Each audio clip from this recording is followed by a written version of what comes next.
ನಾಗವೇಣಿ ರಾಯಚೂರು ಅವರು 5ನೇ ರ್ಯಾಂಕ್ ಬಂದ್ರು ಅವ್ರ ಮನ್ಯಾಗ ಇದ್ದಿದ್ದ ಕಷ್ಟಗಳು, ಅವ್ರ ತಂದೆ ತಾಯಿ ಕಷ್ಟಗಳು, ಅಷ್ಟು ಕಷ್ಟದಾಗೂ 5ನೇ ರ್ಯಾಂಕ್ ತಗೊಳ್ಳೋದು ಬಹಳ ಸುಲಭದ ಮಾತಲ್ರಿ. ನಮ್ಮ ಉತ್ತರ ಕರ್ನಾಟಕ ಮಂದಿಗೆ ಎಲ್ಲಾರ್ಗು ಖುಷಿ ತಂದಾರ. ಹೆಂಗ ಓದ್ತಿದ್ರಿ? ನಿಮ್ ಪ್ರಿಪರೇಷನ್ ಹೆಂಗಿತ್ತು? ನಾನು 6 ಸಬ್ಜೆಕ್ಟಿಗೂ ಒಂದೊಂದು ತಾಸು ಕೊಡ್ತಿದ್ದೆ ನಾನು ಓದ್ಲಿಕ್ಕೆ. ಯಾವ್ದಾದ್ರು ಒಂದು ಸಬ್ಜೆಕ್ಟ್ ಒಳಗೆ ಕಡಿಮೆ ಇದ್ರೆ ಎಲ್ಲಿ ಹೋಯ್ತು ನಂದು ಒಂದು ಮಾರ್ಕಸ್ ಅಂತ ನಾನು ಸರ್ಚ್ ಮಾಡ್ತಿದ್ದೆ. ನಮ್ಮ ಪಪ್ಪ ಅವ್ರು ಒಂದೇ ಮಾತಿದ್ವಿ, ನೀವ್ ಎಲ್ಲಿ ಕಲಿಯಮ್ಮ, ನಿಮ್ ಮೇಲೆ ನಂಗೆ ಭಾಳ ನಂಬಿಕೆ ಐತಿ. ಆಮೇಲೆ ನೀವು ಪಾರ್ಟ್ ಟೈಮ್ ಕೆಲಸ ಮಾಡ್ಕೋತಾನ ಓದಾಕತ್ತೀನಿ ಅಂತ ಅಂತ್ರಿ, ಓದಾಕ್ ಟೈಮ್ ಸಿಗ್ತಿತ್ತೇನ್ರಿ ನಿಮ್ಗ? ಆ ವಿಜನ್ ಫ್ಲೈ ಅಲ್ಲಿ ನಾನು ಟೆಲಿಕಾಲಿಂಗ್ ಆಗಿ ಕೆಲಸ ಮಾಡ್ತೀನಿ. ಅದ್ರ ಜೊತೆನೆ ಸ್ಟಡಿನೂ ಸಹ ಮಾಡ್ತಿದ್ದೆ. ಈಗ ನನಗೂ BA ಮಾಡ್ಬೇಕಂತಿದ್ದೆ. ನನ್ನ ಡಿಗ್ರಿಗೆ ನನಗೂ ಸಹ ಒಂದು ಫೈನಾನ್ಷಿಯಲ್ ಪ್ರಾಬ್ಲಮ್ ಇದೆ ಸರ್. ನಮಸ್ಕಾರ ರೀ. ನಿನ್ನೆ 2nd PUC ರಿಸಲ್ಟ್ ಬಂದೈತ್ರಿ. ರಾಜ್ಯದಾಗ 73% ರಿಸಲ್ಟ್ ಕೊಟ್ಟಾರ 2nd PUC ಮಕ್ಕಳ. ಎಲ್ಲಾ ಕಡೆನೂ ಹೆಣ್ಮಕ್ಳ ಮೇಲ್ಗೈಗೆ ಸಾಧಿಸ್ಯಾರ. ನಮ್ಮ ಉತ್ತರ ಕರ್ನಾಟಕದ ಪ್ರತಿಭೆ ನಾಗವೇಣಿ ರಾಯಚೂರು ಅವರು ಕಲಾ ವಿಭಾಗದಾಗ ರಾಜ್ಯಕ್ಕೆ 5ನೇ ರ್ಯಾಂಕ್ ಪಡೆದಾರ.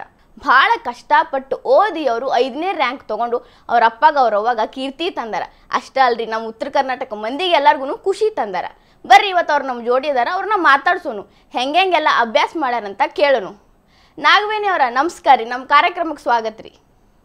ನಮಸ್ಕಾರ ಮ್ಯಾಮ್. ಹೇಳ್ರಿ, ಹೆಂಗ ಓದ್ತಿದ್ರಿ? ನಿಮ್ ಪ್ರಿಪ್ರೇಷನ್ ಹೆಂಗಿತ್ತು? ಈಗ ಏನ್ ಅನ್ಸಾಕತೈತಿ? ನನ್ನ ಹೆಸರು ನಾಗವೇಣಿ ರಾಯಚೂರು ಅಂತ ಮ್ಯಾಮ್. ನಮ್ಮ ತಂದೆ ಹೆಸರು ಆಂಟೋನಿ ರಾಯಚೂರು, ನಮ್ಮ ತಾಯಿ ಹೆಸರು ಸುಲೋಚನಾ ರಾಯಚೂರು. ನಾನು ಸರ್ಕಾರಿ ಪದವಿ ಪೂರ್ವ ಕಾಲೇಜು ಗೋಪಂಕೊಪ್ಪದಲ್ಲಿ ಕಲಾ ವಿಭಾಗದಲ್ಲಿ ವ್ಯಾಸಂಗ ಮಾಡುತ್ತಿದ್ದೆ. ನನ್ನ 2nd PUC ವಾರ್ಷಿಕ ಪರೀಕ್ಷೆಯಲ್ಲಿ ನನ್ನ 2nd PUC ರಿಸಲ್ಟ್ 98.83 ಬಂದಿದೆ. ನಂಗೆ ಬಹಳ ಖುಷಿ ಆಗ್ತಾ ಇದೆ, ತುಂಬಾ ಸಂತೋಷ ಆಗ್ತಾ ಇದೆ ನನಗೆ. ನಾ ಅನ್ಕೊಂಡಿದ್ದೆ ಒಂದು 99 ಇಲ್ಲ 100ಗೆ ಬರುತ್ತೆ ಅಂತ ನನಗಿತ್ತು. ಈಗ 99 ಬಂದಿದೆ ಮ್ಯಾಮ್. ನನಗೆ ಬಹಳಷ್ಟು ಖುಷಿ ಆಗ್ತಿದೆ, ನಂಗೆ ತೃಪ್ತಿ ಇದೆ ಮ್ಯಾಮ್ 98 ಅಂತ ಬಂದಿದೆ ಅಂತ. ನೀವು 100 ಮಾಡ್ಬೇಕಂತ ಪನಾ ತೊಟ್ಟು ಓದಾಕತ್ತಿದ್ರಿ ಹಂಗಂದ್ರ? ಹೌದು ಮ್ಯಾಮ್. ಹೆಂಗ್ರಿ ಮಾಡ್ತಿದ್ರಿ ಪ್ರಿಪ್ರೇಷನ್? ಹೆಂಗ್ ಓದ್ತಿದ್ರಿ? ಎಷ್ಟು ತಾಸು ಓದ್ತಿದ್ರಿ ನೀವು? ಮ್ಯಾಮ್ ನಾವು ಇವತ್ತಿಗೂ ತಾಸು ಮತ್ತು ಅವರ್ಸ್ ಲೆಕ್ಕ ಆಗ್ತಿರ್ಲಿಲ್ಲ ಮ್ಯಾಮ್. ನಾವು ಒಂದು ಜೂನ್ ಇಂದ ಕಾಲೇಜಿಗೆ ಹೋಗ್ತಿದ್ವಿ ಮ್ಯಾಮ್. ನಾವು ಅವಾಗಿಂದ ನಾವು ಸ್ಟಡಿ ಸ್ಟಾರ್ಟ್ ಮಾಡ್ಬಿಡ್ತಿದ್ವಿ. ಹೆಂಗಂತ ಹೇಳಿದ್ರೆ ನಾವು ಮನೆಯಿಂದ 8 ಗಂಟೆ ಬಿಡ್ತಿದ್ವಿ ಕಾಲೇಜಿಗೆ ಹೋಗ್ಲಿಕ್ಕೆ. ಅಲ್ಲಿಂದ ನಾವು ಕಾಲೇಜಿಗೆ ವಾಪಸ್ ಬರೋಷ್ಟಿಗೆ 6 ಗಂಟೆ 6:30 ಆಗ್ತಿತ್ತು. ಮತ್ತೆ ನನ್ನ ಮನೆಯೊಳಗೆ ಒಂದ್ ಸ್ವಲ್ಪ ಕೆಲಸ ಅಷ್ಟೇ, ಮಮ್ಮಿಗೆ ಸ್ವಲ್ಪ ಹೆಲ್ಪ್ ಮಾಡಿ 7:30 ಅಂದ್ರೆ ನಾನು ಸ್ಟಡಿ ಮಾಡ್ಲಿಕ್ಕೆ ಕೊಡ್ತಿದ್ದೆ. ಪ್ರತಿಯೊಂದು ಸಬ್ಜೆಕ್ಟಿಗೂ ನಾನು ದಿನಾನು 6 ಸಬ್ಜೆಕ್ಟಿಗೂ ಒಂದೊಂದು ತಾಸು ಕೊಡ್ತಿದ್ದೆ ನಾನು ಓದ್ಲಿಕ್ಕೆ. ಮತ್ತೆ ಎಲ್ಲಾದು ಸಬ್ಜೆಕ್ಟ್ ಕವರ್ ಮಾಡ್ಕೊಂತಿದ್ದೆ. ಮತ್ತೆ ಎಕ್ಸಾಮ್ ಒಳಗ ಪ್ರತಿಯೊಂದು ಸಬ್ಜೆಕ್ಟ್ ಒಳಗೆ ರ್ಯಾಂಕ್ ತಗೊಂತಿದ್ದೆ. ಯಾವ್ದಾದ್ರು ಒಂದು ಸಬ್ಜೆಕ್ಟ್ ಒಳಗೆ ಕಡಿಮೆ ಇದ್ರೆ ಎಲ್ಲಿ ಹೋಯ್ತು ನಂದು ಒಂದು ಮಾರ್ಕಸ್ ಅಂತ ನಾನು ಸರ್ಚ್ ಮಾಡ್ತಿದ್ದೆ. ಈ ರೀತಿ ನಾನು ಅಭ್ಯಾಸ ಮಾಡ್ತಿದ್ದೆ. ನಂಗೆ ರಾತ್ರಿ ಹೆಚ್ಚು ಓದಿದ್ರೆ ನೆನ್ಪಿರ್ತಿತ್ತು. ನಾನು ಬೆಳಗ್ಗೆ ಅಷ್ಟು ಓದ್ತಿರ್ಲಿಲ್ಲ. 2 ಅವರ್ಸ್ ಇಲ್ಲ 3 ಅವರ್ಸ್ ಅಷ್ಟೇ ನಾ ಬೆಳಗ್ಗೆ ಓದ್ತಿರೋದು. ರಾತ್ರಿ ನಾನು ಭಾಳ ಓದ್ತಿದ್ದೆ. ನಾನು ನೈಟ್ ಸ್ಟಡಿ ಭಾಳ ಮಾಡ್ತಿದ್ದೆ. ನಾನು ನೈಟ್ ಸ್ಟಡಿ ಒಂದು 2 ಗಂಟೆ 2:30 ಮಟ ಮಾಡ್ತಿದ್ದೆ ನಾನು. ನಿಮ್ಮ ಮನ್ಯಾನವ್ರದ್ದು ಮತ್ತೆ ನಿಮ್ಮ ಟೀಚರ್ಸು ಸಪೋರ್ಟ್ ಹೆಂಗಿತ್ರಿ ನಿಮ್ಗೆ ಓದ್ಬೇಕಾದ್ರ? ನಾ ಕಲ್ತಿದ್ದು ಪ್ರೈಮರಿಯಲ್ಲಿ ಸರ್ಕಾರಿ ಹಿರಿಯ ಪ್ರಾಥಮಿಕ ಸ್ಕೂಲ್ ನಂದು ಶಿರಡಿ ನಗರು. ನಂತರ ನಾನು ಸರ್ಕಾರಿ ಪ್ರೌಢಶಾಲೆ ವಿಶ್ವೇಶ್ವರ ನಗರ ಸ್ಕೂಲ್ ನಲ್ಲಿ ಕಲಿತೆ, ಹೈಸ್ಕೂಲು. ನಂತರ ನಾನು ಕಾಲೇಜ್ಗಾಗಿ ಸರ್ಕಾರಿ ಪದವಿ ಪೂರ್ವ ಕಾಲೇಜ್ ಗೋಪಂಕೊಪ್ಪ ಹುಬ್ಬಳ್ಳಿಗೆ ಹೋದೆ. ಅಲ್ಲಿ ನನಗೆ ಬಹಳ ಸಪೋರ್ಟ್ ಮಾಡಿದ್ರು ಅವರು. ಪ್ರತಿಯೊಬ್ಬರು ನೀ ಚಲೋ ಓದಾತಿಯಮ್ಮ, ಎಲ್ಲಾ ಎಕ್ಸಾಮ್ ಚಲೋ ಮಾಡ್ತೀವಿ, ನಿಮ್ಗೆ ಏನಾದ್ರು ಫೀಸ್ ತುಂಬುದಿದ್ರೆ ಹೇಳು ನಾವು ಕಟ್ತೀವಿ, ಮತ್ತೆ ನಿಮ್ಗೆ ಏನಾದ್ರು ಬುಕ್ಸ್ ಬೇಕಿದ್ರೆ ಕೇಳು ನಾವು ಕೊಡ್ತೀವಿ. ಮತ್ತೆ ನನಗೆ 2nd PUC ವಾರ್ಷಿಕ ಎಕ್ಸಾಮಿಗೆ ಬರ್ಲಿಕ್ಕೆ ಎಲ್ಲಾ ಫ್ರೀ ಆಗಿ ಅವರ ಬುಕ್ಸ್ ಕೊಟ್ರು. ನಂಗೆ ವಿಜಯ ಪಥ ಅನ್ನುವಂತ ಎಲ್ಲಾ ಬುಕ್ಸ್ ಅವರೇ ಕೊಟ್ರು ನಂಗೆ ವಾರ್ಷಿಕ ಪರೀಕ್ಷೆಗೆ ಓದ್ಲಿಕ್ಕೆ. ಬಹಳಷ್ಟು ಸಪೋರ್ಟ್ ಮಾಡಿದ್ರು. ಅದ್ರ ಜೊತೆಗೆ ಸ್ಕಾಲರ್ಶಿಪ್ ಸಹ ಮೇಡಮ್ ಅವರೇ ಕೊಡ್ಸಿದ್ರು ನಂಗೆ, ಪ್ರಿನ್ಸಿಪಲ್ ಮೇಡಮ್ ಅವರೇ 2 ವರ್ಷ ಸ್ಕಾಲರ್ಶಿಪ್ ಕೊಡ್ತು. ಸ್ಕಾಲರ್ಶಿಪ್ ಮೇಲೆ ನೀವು ಸಾಲಿ ಕಲ್ತೀನಂತ ಹೇಳಿದ್ರಿ ಎಲ್ಲೋ ಒಂದ್ ಕಡೆ, ಖರೆ ಏನ್ರಿ? ಅದ್ ಖರೆ ಮ್ಯಾಮ್, ಖಂಡಿತ ನಿಜ ಮ್ಯಾಮ್. ಯಾಕಂತ ಹೇಳಿದ್ರೆ ನನಗೆ 10th ನಲ್ಲಿ ನಾನು ಫಸ್ಟ್ ಬಂದಾಗ ನನಗೆ ಅವರು ಬೆಂಗಳೂರಿಂದ 10,000 ಕೊಟ್ರು. ನಂತರ ಸ್ಕೂಲ್ ವತಿಯಿಂದ ನನಗೆ 7,000 ಕೊಟ್ರು. ಅದರಿಂದ ನಾನು ಫಸ್ಟ್ PUC ಹೋದೆ. ಫಸ್ಟ್ ಇಯರ್ ಹೋದ್ಮೇಲೆ ನನಗೆ ಅಲ್ಲಿ ಮಲಬಾರ್ ಚಾರಿಟೇಬಲ್ ಟ್ರಸ್ಟ್ ಅವರು ನಮಗೆ 10,000 ಕೊಟ್ರು. 10,000 ಇಂದ ನಾನು 2nd ಇಯರ್ PUC ನೋಡ್ಕೊಂಡೆ. ನಂತರ ಮತ್ತೆ ನನಗೆ ಫೆಬ್ರವರಿ ಮತ್ತೆ ಮಾರ್ಚ್ ನಲ್ಲಿ ಅವರು ನನಗೆ ಮತ್ತೆ ಮಲಬಾರ್ ಕಂಪನಿಯವರು ನನಗೆ ಮತ್ತೆ 10,000 ಕೊಟ್ರು. ಮತ್ತೆ ಅದನ್ನ ಈಗೂ ಸಹ ನಾನು ಅದನ್ನ ಡಿಗ್ರಿಗೆ ಬರುತ್ತೆ ಅಂತ ಈಗೂ ಸಹ ನಾನು ಬ್ಯಾಂಕ್ ನಲ್ಲಿ ಹಾಗೆ ಇಟ್ಟಿದ್ದೀನಿ ಅದನ್ನು. ಅವ್ರು ಸಹ ನಂಗೆ ಭಾಳ ಸಪೋರ್ಟ್ ಮಾಡಿದ್ರು. ಅವರಿಂದಾನೇ ನನಗೆ 20,000 ಸಿಕ್ಕಿದ್ದು. ನಾನು ಎಜುಕೇಶನ್ಗೆ ಅದನ್ನೇ ಬಳಸ್ಕೊಂಡಿದ್ದು. ಮತ್ತೆ ನನಗೆ ಸರ್ಕಾರದಿಂದ ಯಾವುದೇ ರೀತಿ ಸ್ಕಾಲರ್ಶಿಪ್ ಬಂದಿಲ್ಲ. ನನಗೆಲ್ಲ ಕಂಪನಿಯವರು, ಬೆಂಗಳೂರಿಂದ, ಮಲ್ಬಾರ್ ಅವರು, ಸ್ಕೂಲಿನವರು, ಟೀಚರ್ಸ್ ವತಿಯಿಂದಾನೇ ನಂಗೆ ಹೆಚ್ಚಾಗಿ ಸ್ಕಾಲರ್ಶಿಪ್ ಬಂದಿದ್ದು. ನೀವು ಶಾಲ್ಯಾಗ ಪಾಠ ಹೆಂಗೆ ಕೇಳ್ತಿದ್ರಿ? ಪಾಠ ಕೇಳಿ ಬಂದು ಮನ್ಯಾಗ ಓದಾಕೆಲ್ಲ ಫೆಸಿಲಿಟಿ ಇತ್ತೇನ್ರಿ? ಏನ್ರಿ ಕಷ್ಟ ಇತ್ತು? ಓದ್ಬೇಡ, ಕೆಲಸ ಮಾಡಂತ ಈ ರೀತಿ ಯಾವುದೇ ಪ್ರಶ್ನೆ ಹೇಳ್ತಿರ್ಲಿಲ್ಲ ಮೇಡಮ್ ನಮ್ಮ ಮಮ್ಮಿಯವರು.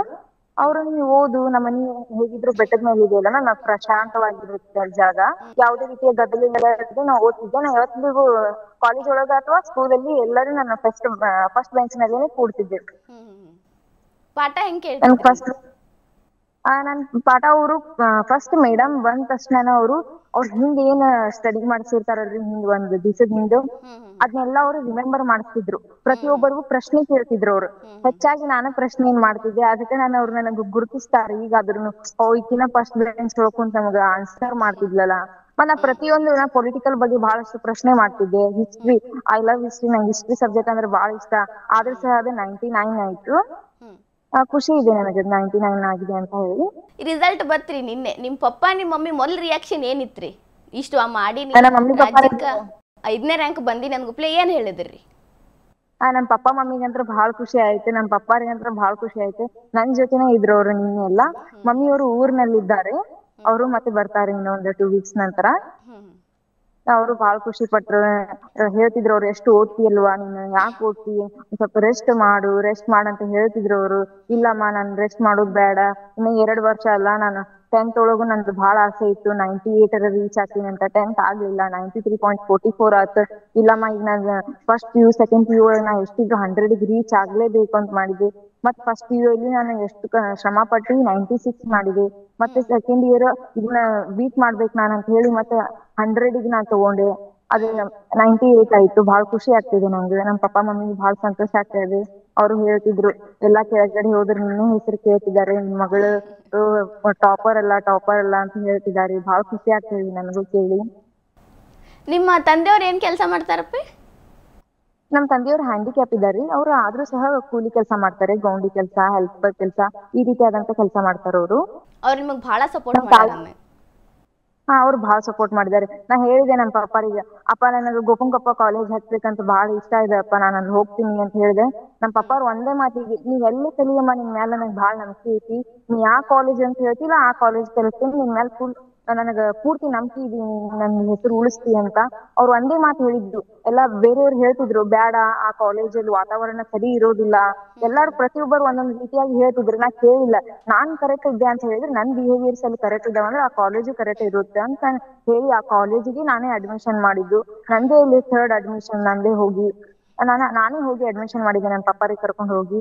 ನನಗೆ ಬಹಳ ಖುಷಿ ಆಯ್ತು. ನಿಮ್ಮ ಕನಸು ಏನೈತ್ರಿ? ಇಷ್ಟು ಸ್ಕೋರ್ ಮಾಡಿರಿ, ಸೆಕೆಂಡ್ PUC ಮುಗಿಸಿರಿ, ಮುಂದೆ ಏನ್ ಮಾಡ್ಬೇಕು ಅನ್ಕೊಳತ್ತೀರಿ? ಗುರಿ ಏನ್ರಿ ನಿಮ್ದು? ಹೌದು ಮ್ಯಾಮ್, ನನಗೆ ಗುರಿ ಇದೆ ಮ್ಯಾಮ್. ನಾನು ಪೊಲೀಸ್ ಆಗ್ಬೇಕು, ನಾನು IAS ಎಕ್ಸಾಮ್ ಬರೀಬೇಕು, ಡಿಗ್ರಿ ತಗೊಂಡು ನಾನು BA ಮಾಡಿ, ನನ್ನ ಕಾಂಪಿಟೇಟಿವ್ ಎಕ್ಸಾಮ್ ಟಚ್ ಮಾಡಿ ನಾನು KS ಅಥವಾ PS ಅಥವಾ IAS ಈ ಮೂರಲ್ಲಿ ಈ ಮೂರು ನನ್ಗೆ ಗುರಿ ಇದೆ. ಈ ಮೂರು ಸಹ ನಾನು ಕಾಂಪಿಟೇಟಿವ್ ಎಕ್ಸಾಮ್ ಬರೀಬೇಕಂತ ಇದೆ ನನಗೆ. ಪೊಲಿಟಿಷಿಯನ್ ಆಗ್ಬೇಕಂತ ಹೇಳಿದ್ರಿ ನೀವು ಒಂದ್ ಕಡೆ. ಪೊಲಿಟಿಷಿಯನ್ ಆಗೋ ಕನಸು ಐತಿ, ನಾ ದೇಶಕ್ಕೆ ಸೇವೆ ಮಾಡ್ಬೇಕು, ರಾಜ್ಯಕ್ಕೆ ಸೇವೆ ಮಾಡ್ಬೇಕು ಅಂತ ಹೇಳಿದ್ರಿ. ಹೌದು ಮ್ಯಾಮ್, ನಾನು ಪೊಲಿಟಿಷಿಯನ್ಗೆ ನಾನು ಎಜುಕೇಶನ್ ಮೂಲಕ ಬರ್ಬೇಕಂತ ನನ್ನ ಆಸೆ ಇತ್ತು ಮ್ಯಾಮ್.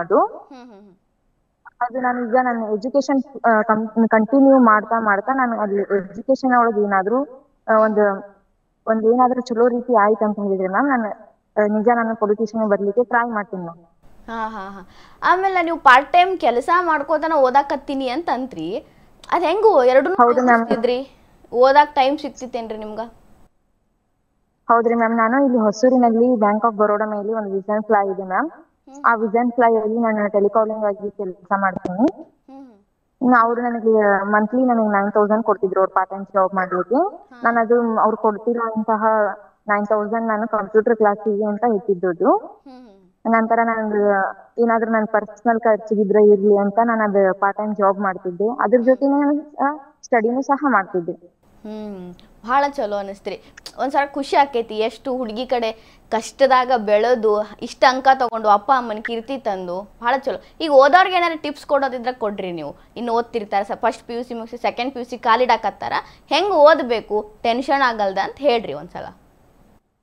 ಫಸ್ಟ್ ಮ್ಯಾಮ್ ಅವರು ಓದ್ಬೇಕಂತ ಹೇಳಿದ್ರೆ ಅವ್ರ ಮೈಂಡ್ ಡೈವರ್ಟ್ ಆಗ್ಬಾರ್ದು ಫಸ್ಟ್ ಮ್ಯಾಮ್. ಅವರು ಎಷ್ಟಾಗುತ್ತೆ ಎಲ್ಲ ತಮ್ಮಿಂದ ಅಷ್ಟು ಮೊಬೈಲ್ ಇಂದ ದೂರ ಇರ್ಬೇಕು ಮ್ಯಾಮ್. ಯಾಕೆ ಹೇಳಿದ್ರೆ ಅವ್ರು ಮೊಬೈಲ್ ಹೌದು ನಾವು ಬೇಡ ಈ ಸಲ ನಾವು ಎಷ್ಟೊತ್ತಿದ್ರು 2 ವರ್ಷ ಅಭ್ಯಾಸ ಮಾಡೋಣ ಅಂತ ಅವ್ರದ್ದು ಮೈಂಡ್ ಸೆಟ್ ಆಗಿರ್ತೈತೆ ಮ್ಯಾಮ್.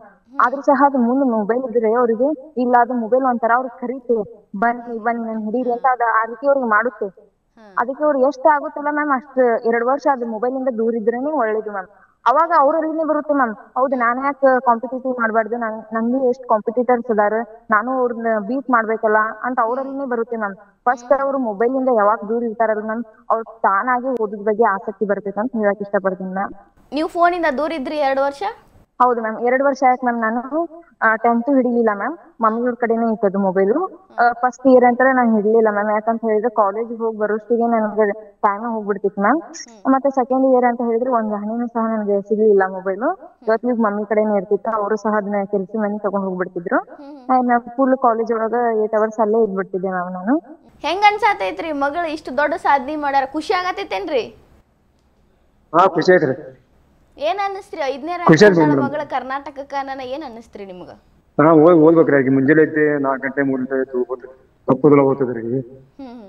ನಾನು ಕೂಲಿ ಕೆಲಸ ಮಾಡ್ರಿ, ಮುಂಜೆ ಹೋಗ್ತೀನಿ ನಾನು ಸಣ್ಣ. ಅವ್ರ ನಮ್ಮನೆಯವ್ರು ಅವರು ಮನಿ ಕೆಲಸ ಹೋಗ್ತಾರ ಮಾಡ್ತಾರ. ಇಬ್ಬರ ಈಕೆ ಸಣ್ಣಕೀರೆ ಮತ್ತು ದೊಡ್ಡಕಿ ಇಬ್ಬರ ನಾಗೋನಿ ಮತ್ತೆ ಆದ್ಮೇಲೆ ಇಬ್ರು ಹೆಣ್ಣುಡಿಯರ. ಮಗಳ ಬಗ್ಗೆನ ಮಾತಾಡ್ತಾರಂತ ಏನ್ ಅನ್ನಿಸ್ತೈತ್ರಿ ನಿಮಗ? ನಿಮ್ ಮಗಳ 5ನೇ ರ್ಯಾಂಕ್ ಬಂದ್ಲು ಅನ್ನಕತ್ತಾರ. ಹೌದ್ರಿ, ಎಲ್ಲಾರು ನಿನ್ನೆ ಇವತ್ತು ಮುಂಜಾನೆ ನಾನು ಹೋಗಿದ್ದೆ ಕೆಲಸ ಇದೆ, ಅಲ್ಲೇ ಮಂದಿ ಎಲ್ಲ ಕೇಳ್ತಾರೆ ಎಲ್ಲಾರು ನಿಮ್ ಹುಡುಗಿ ಫಸ್ಟ್ ಬಂದು ರಾತ್ನೇ ಎರಡೆ ಅಲ್ಲಿ ಹೋದ್ರೆ ಎಲ್ಲಾರ ನಿಮ್ ಹುಡುಗಿ ಫಸ್ಟ್ ಬಂದ ಹೇಳ್ಕೋದ್ರ. ಖುಷಿ ಆಗತೈತ್ರಿ ನಿಮ್ಗ? ಬಾ ಖುಷಿ. ಎಲ್ಲಾರು ನೀನೆ ಅವರು MLA ಬಂದಾರ, ಅವರು ಮುಂದೆ ಕೈ ಬನ್ನಿ, ಅವರು ಎಲ್ಲ ಬಂದೆಲ್ಲ ಲೆಟರ್ ಎಲ್ಲ ಬರೀ ಕೊಟ್ಟಿರ್ತಾರೆ. ಹೆಸರು ಅಡ್ರೆಸ್ ಎಲ್ಲ ಮನಿ ಬಾರಿ ತಿಳಿತಾರೆ. ನಾವು ಹಿಂಗ ಸಪೋರ್ಟ್ ಮಾಡ್ಕೋತಾ ಇರ್ರಿ. ನಿಮ್ ಮಗಳಿಗೆ ಬಹಳ ದೊಡ್ಡ ದೊಡ್ಡ ಕನಸು ಅದಾವ ಆಕಿಗೆ, ಹಂಗ ಸಪೋರ್ಟ್ ಇಲ್ಲ. ಆಕೆಗೆ ಪೊಲೀಸ್ ಮಾಡ್ಬೇಕ ಆಸೆ ಐತಿ. ನಾ ಕಲಿಬೇಕಾಗ್ತೈತಿ ಮತ್ತೆ ಬಹಳ ಚಲೋ ರೀ. ನಿಮ್ಮಂತ ತಂದೆ ತಾಯಿ ಸಿಗೋದು ಆಕಿಗೆ ಪುಣ್ಯ ರೀ, ಅಂತ ಮಗಳು ಸಿಗೋದು ನಿಮ್ದು ಪುಣ್ಯ ರೀ. ನಿಮ್ಮಿಬ್ಬರಿಗೂ ಥ್ಯಾಂಕ್ಸ್ ರೀ, ನಾಗವೇಣಿ ಅವ್ರಿಗೆ ಮತ್ತೆ ಅವರ ತಂದೆಯವ್ರಿಗೆ ನಮ್ ಜೋಡಿ ಮಾತಾಡಿದ್ಕ, ನಿಮ್ದೆಲ್ಲ ಖುಷಿ ಹಂಚ್ಕೊಂಡಿದ್ಕ ಬಹಳ ಥ್ಯಾಂಕ್ಸ್ ರೀ. ಥ್ಯಾಂಕ್ಸ್ ರೀ ಮೇಡಮ್, ಬಾಳ ಖುಷಿ ಆಯ್ತು ಮೇಡಮ್. ನಿಮ್ಗೆ ಮಠ ಬಂದ್ ನಂದು ಸಹ ಕೇಳಿದ್ರಿ ನನ್ನ ಅನಿಸಿಕೆಗಳನ್ನ. Thank you. ಮತ್ತೆ ನಾನು ಒಂದ್ ವಿಷಯ ಹೇಳಕ್ ಇಷ್ಟಪಡ್ತೀನಿ ರೀ ಮ್ಯಾಮ್. ನಮಗೂ ಸರ್ಕಾರದಿಂದ ಯಾವುದೇ ರೀತಿಯ ಸ್ಕಾಲರ್ಶಿಪ್ ಆಗ್ಲಿ ದುಡ್ಡಾಗ್ಲಿ ಬರ್ತಾ ಇಲ್ಲ ಮ್ಯಾಮ್. ಈಗ ನನಗೂ BA ಮಾಡ್ಬೇಕಂತಿದೆ ಮ್ಯಾಮ್, ಡಿಗ್ರಿಗೆ. ನನಗೂ ಸಹ ಒಂದ್ ಫೈನಾನ್ಷಿಯಲ್ ಪ್ರಾಬ್ಲಮ್ ಇದೆ ಸರ್. ಸ್ವಲ್ಪ ಹೆಲ್ಪ್ ಮಾಡಿದ್ರೆ ನನಗೂ ಸಹ ಬಹಳ ಖುಷಿ ಆಗುತ್ತೆ, ನಾನು ಸ್ಟಡಿಗೆ ಅದು ಹೆಲ್ಪ್ ಆಗುತ್ತೆ. ಖಂಡಿತ ಇಷ್ಟು ಚಲೋ ರಿಸಲ್ಟ್ ಮಾಡಿದ್ಕ ಸರ್ಕಾರ ನಿಮ್ ಕಡೆ ನೋಡ್ತೈತಿ. ಬಹಳ ತಲೆ ಕೆಡ್ಸ್ಕೊಬೇಡ್ರಿ, ಓದೋದ್ ಕಡೆ ಕಾನ್ಸಂಟ್ರೇಟ್ ಮಾಡ್ರಿ, ಹಿಂಗ ಓದ್ಕೋತಾ ಇರ್ರಿ, ಕನಸನ್ನ ಕೈ ಬಿಡಬೇಡ್ರಿ. ನಮಸ್ಕಾರ. ನೋಡಿದ್ರಲ್ರಿ, ನಾಗವೇಣಿ ರಾಯಚೂರ್ ಅವರು 5ನೇ ರ್ಯಾಂಕ್ ಬಂದ್ರು. ಅವ್ರ ಮನ್ಯಾಗ ಇದ್ದಿದ್ದ ಕಷ್ಟಗಳು, ಅವ್ರ ತಂದೆ ತಾಯಿ ಕಷ್ಟಗಳು, ಅಷ್ಟು ಕಷ್ಟದಾಗೂ 5ನೇ ರ್ಯಾಂಕ್ ತಗೊಳ್ಳೋದು ಬಹಳ ಸುಲಭದ ಮಾತಲ್ರಿ. ಎಲ್ಲ ಇದ್ದು ಓದಕ್ಕಾಗಲ್ಲ ಅನ್ನೋ ಮಂದಿ ನಡ್ಬಾರ್ಕ ಎಲ್ಲಾನು ಬಿಟ್ಟು, ಫೋನ್ ಬಿಟ್ಟು, ಎಷ್ಟು ನಿದ್ದೆ ಬಿಟ್ಟು ಓದಿ, ಪಾರ್ಟ್ ಟೈಮ್ ಕೆಲಸ ಮಾಡಿಕೊಂಡು ಓದಿ ಈಗ 5ನೇ ರ್ಯಾಂಕ್ ತಗೊಂಡು ಅಪ್ಪ ಅವ್ಗ, ಸಾಲಿಗೆ, ಊರಿನ ಮಂದಿಗೆ ಎಲ್ಲರಿಗೂ ಹೆಮ್ಮೆ ತರೋ ಕೆಲಸ ಮಾಡ್ಯಾರ. ಅವ್ರ ಜೋಡಿ ಮಾತಾಡಿ ನಮಗೂ ಖುಷಿ ಆಯಿತು.